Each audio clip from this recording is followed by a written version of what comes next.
Hello.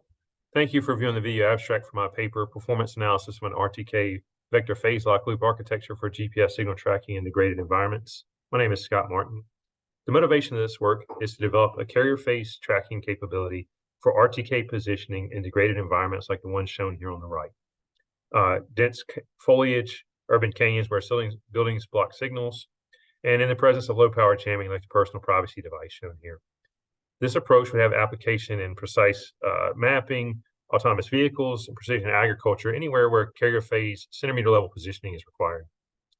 Here we have a comparison of a traditional scalar tracking receiver and a vector tracking receiver.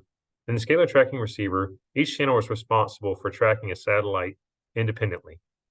Each channel has its own loop filter to filter the discriminators to drive the NCOs that generate the local replicas. In the vector tracking receiver, the loop filters are removed, and the discriminators are passed directly to the navigation processor in the form of pseudorange and pseudorange rate errors.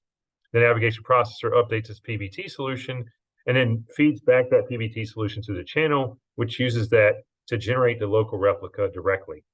So that allows us to share signal power across channels and to allow for stronger signals to help us to track weaker signals.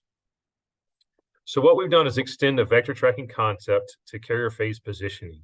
Traditionally, a vector tracking receiver is implemented with a vector frequency delay lock loop in a non-coherent approach. The RTK-VPLL allows us to combine vector tracking with carrier phase positioning in a single algorithm using the RTK-VPLL Kalman filter. The Kalman filter is illustrated or is detailed in the paper. And the Kalman filter uses base station measurements in the form of pseudorange and pseudorange rate measurements from the base receiver, and those allow us to use that in the relative position vector to close the loop in a vector approach. The paper illustrates both simulation and experimental results. The simulation results illustrate that tracking can be performed at the phase lock can be maintained at 22 dB hertz carrier to noise ratio, which showed a 7 dB improvement over traditional phase lock loop. We also illustrate the RTK-VPLL performance in experimental results compared to COTS RTK solutions.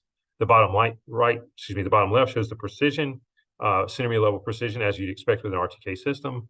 The middle image shows the tracking performance in a degraded environment where the RTK solution from the COTS receiver was unavailable, but the RTK-VPLL continues to track throughout the dense foliage and the disruption from the stadium there. And then we also showed lock performance compared to a COTS receiver as well. Take a look at the paper for full results. Thank you.